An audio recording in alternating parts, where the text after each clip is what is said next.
So if you've ever dipped your toes into object-oriented programming, you know the whole point is to build these neat, organized little blocks of code, right? But what's stopping all that beautiful organization from just falling into complete chaos? Well, the answer is a really simple but super powerful idea: access modifiers.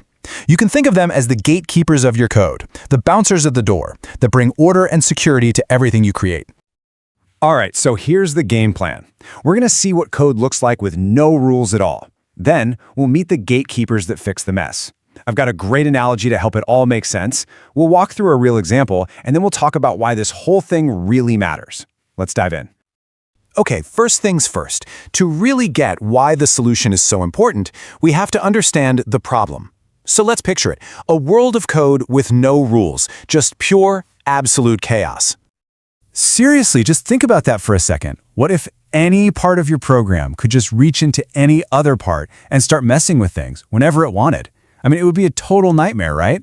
That's like trying to build a house, but anyone can walk in off the street and just move a wall. Yeah, total chaos. So on the one hand, you've got this complete free-for-all. Anything can mess with your data, bugs just spread like wildfire, it's a huge security risk and an absolute pain to maintain.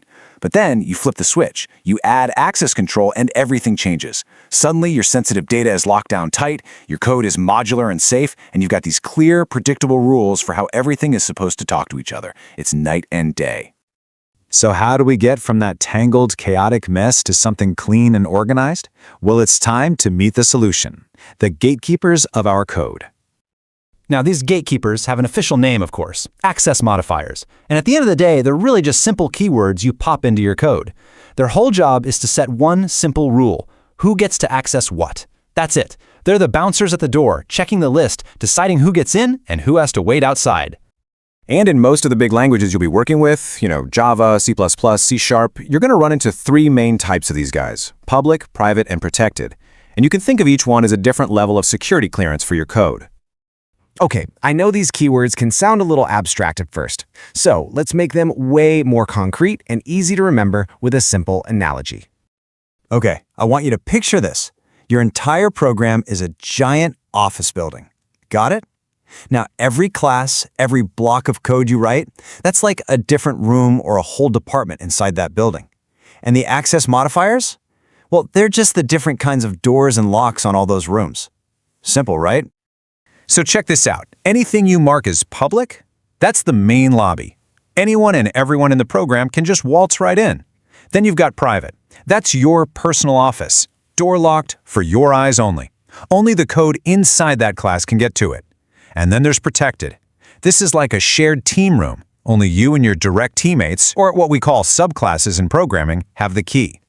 Let's break that down. First up, the public lobby. This is for anything you want to be totally open, totally accessible to the entire program. No restrictions, no security checks. It's the front door, and it is wide open for business. Then we have the private office. Now this is where you keep the important stuff: the critical, sensitive data, the secret sauce, the financial records, you name it. When you mark something as private, you are literally telling every other part of your program, hands off. This is how you really lock things down and stop people from messing things up by accident. And finally, that protected team room.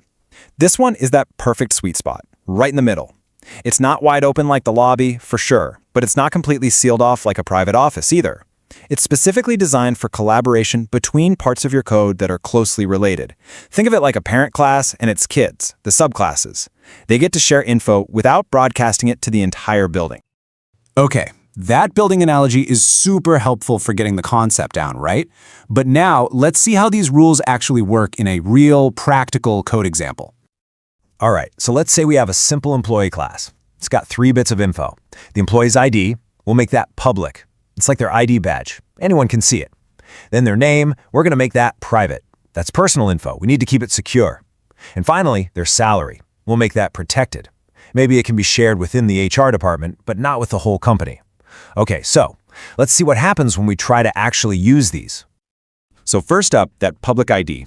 Let's say we need to get the employee's ID from somewhere totally different in our program. Well, we can just ask for it directly. Boom, it works, no problem. That's just like walking into the lobby and checking the directory on the wall. Easy. Okay, but what about that private name? If we try to just grab it directly, our code won't even compile. The compiler will just scream at us. Why? Because you can't just barge into that locked private office. Instead, you have to go through a proper channel, a public channel, like a getter method. It's kind of like going to the front desk and asking the receptionist. You don't get to rummage through the office yourself, but you get the info you need in a safe, controlled way.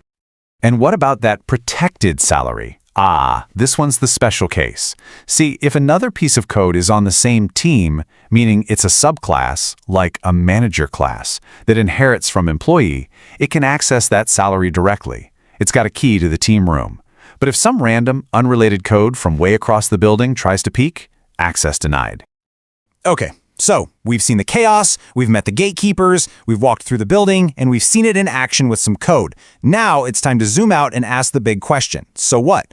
Why does getting this right make such a massive difference in your programming? Well, it all comes down to a really important idea in programming called encapsulation. That's the fancy word for it. Basically, these access modifiers are the tool that makes it happen. By using them, you're protecting your most critical data, you're controlling exactly how other parts of your code can interact with it, and you're drastically cutting down on bugs from someone changing something they shouldn't have. This is what lets us build huge, complex software projects that don't just collapse into a messy, unmanageable heap. So, as we wrap this up, I want to leave you with a little challenge. The next time you're sitting down to write some code, just take a second and think about that office building. Ask yourself, what here needs to be in the public lobby? What belongs in a shared, protected team room? And, most importantly, what's the really critical stuff that absolutely has to be locked away in that private office? Because getting that right, well, that's the secret to building really strong, solid, and reliable software.